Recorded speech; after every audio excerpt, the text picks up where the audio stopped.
up, guys? Welcome to the show. Welcome to Strength for Today's Man. This is volume 83.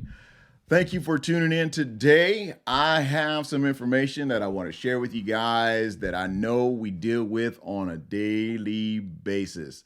I know we deal with it. I know we struggle with it. And in John 21, 21 and 22, Peter was dealing with the exact same thing. This is why I entitled this Stop Comparing. When Peter saw him, he said to Jesus, "Lord, what about this man?"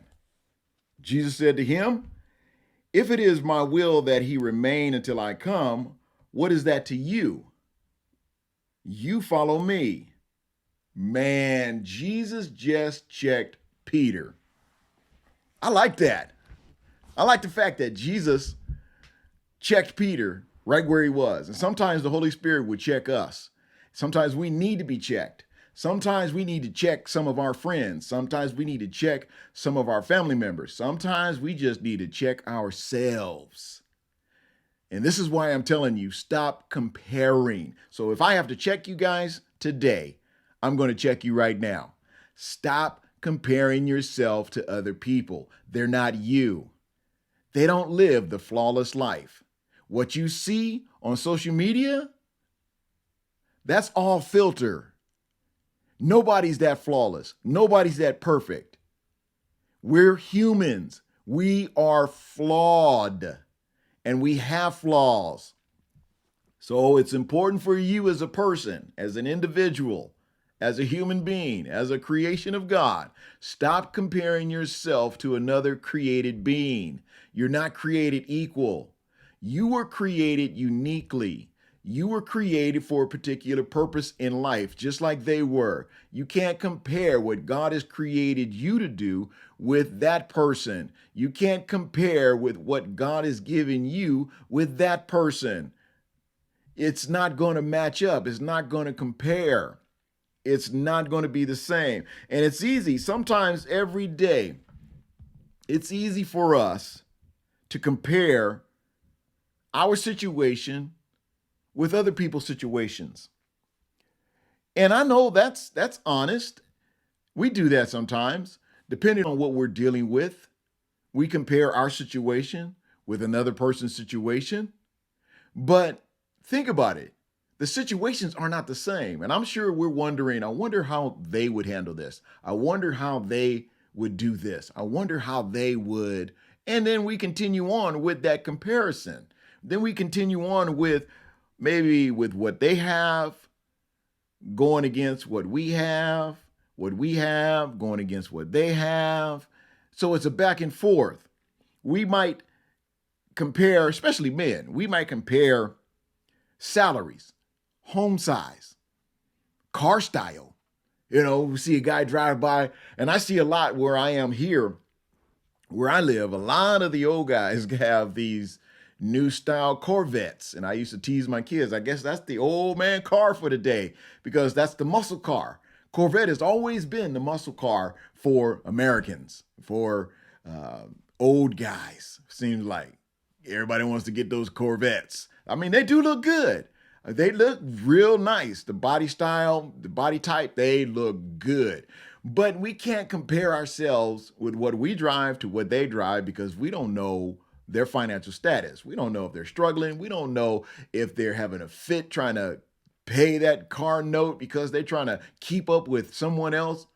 Don't compare yourself in those situations because you don't know what they're dealing with. Keep your eyes focused on God. Keep your eyes focused on you. Like Jesus told Peter, worry about Peter. Worry about yourself.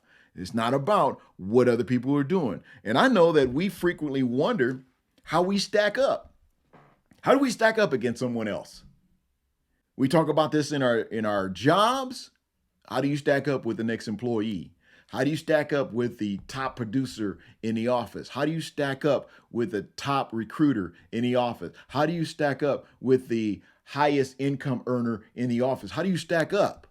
You don't stack up because they're doing what they do to get what they get. So you have to do what you do to get what you need to get. You cannot compare yourself with these high profile performers because they're in a whole different arena. They're in a whole different league. They're in a whole different atmosphere. They're just focused on the numbers. They're focused on the zeros. They're focused on the achievements. They're focused on the accolades. They're focused on something else. What do you focus on? Focus on you. Focus on what you need. Focus on what you want. Focus on your family. Focus on you. And this is what Jesus was trying to tell Peter. Focus on Peter. Don't focus on what somebody else is doing. Focus on what you're doing. Keep your eyes on me, Peter. Keep your eyes on me and watch me get you to where you need to go. Your destination is not their destination. We might say, at least I'm better off than that person. How often have you said that? I know I have. I can tell off on myself. I'll drive somewhere and go, wow, at least I'm better off than that person. At least I'm not driving that. At least I don't look like that. It's easy for us to get in that mindset. It's easy for us to get in that frame of mind that we are comparing ourselves, that we're so much better than the next person. Well, that person down the street is saying the exact same thing about you.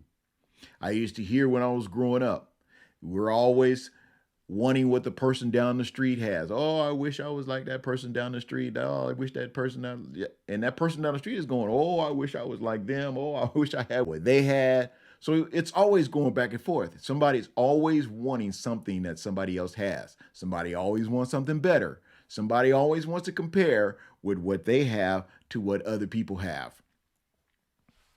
It's a constant game. We play this game as children. It's a comparison game that starts when we're young. We're comparing our toys with other people. We're comparing our families with other families. We're comparing our parents with other parents. We're comparing what we have. It's a vicious cycle. When Jesus was talking to Peter, and this is what really tickles me, as the country folk would say, as Jesus was talking to Peter about Peter's life. You see, sometimes the Spirit of God is going to have to slap you into reality and say, okay, let me talk to you about your life. Because that's what's important right now, your life, not anyone else's life. It's about your life. And Jesus was telling Peter about himself because Peter wanted to compare his future with that of another disciple.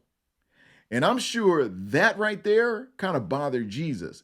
This was another one of those life lessons. This is what I like to do with my kids. Whenever they present me with an issue or a problem, I always turn around and give them a life lesson. Okay, here we go. Here's a life lesson, because you can learn something in this. You can learn something in every situation. There's always a lesson to be learned. Jesus basically says to Peter, it's not your concern.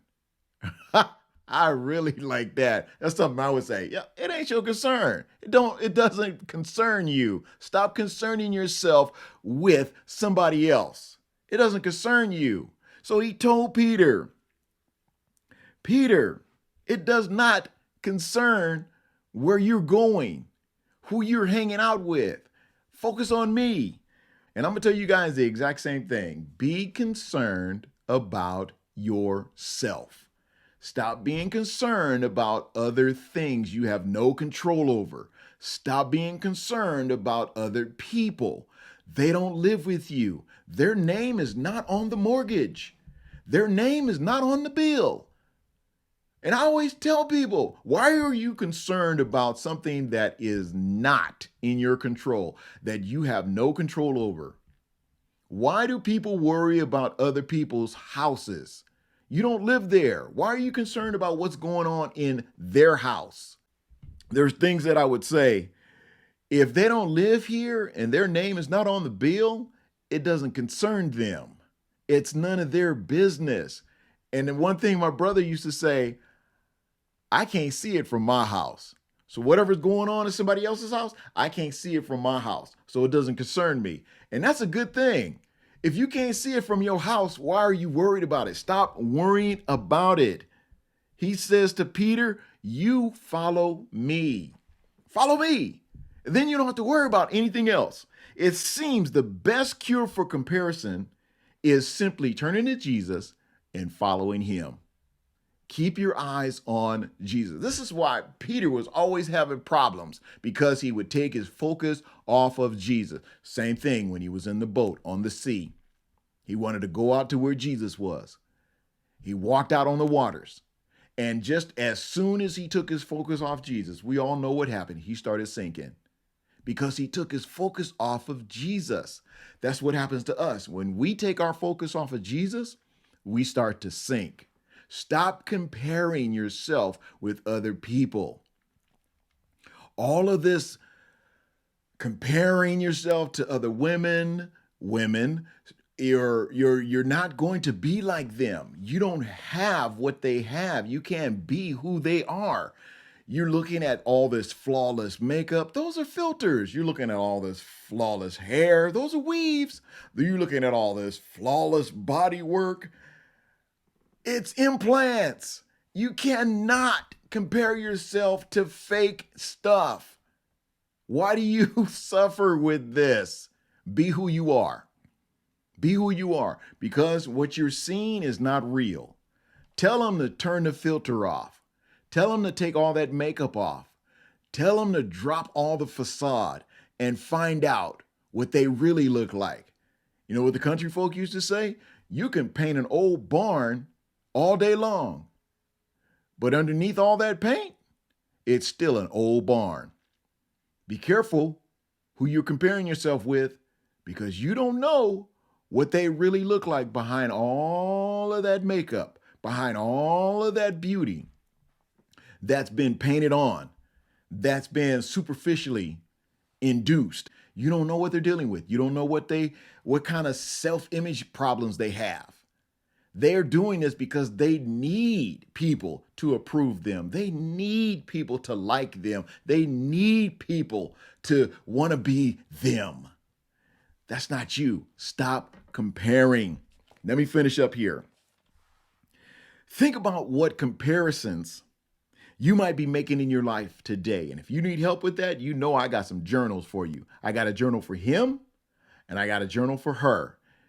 And I'll leave the link down below where you can pick those up on Amazon.com. Write down in those journals some of the things that you find yourself comparing to, and keep a list of it so you can be mindful of some of the things that you have issues with, especially when it comes to comparing, particularly us men. We don't need to compare ourselves to other men. They might be walking around buff, okay? They might be able to stay in the gym 24 hours a day.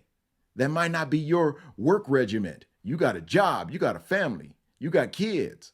You need to be the daddy. You need to look like the daddy sometimes. You can't look like you 18 working out in the gym every day.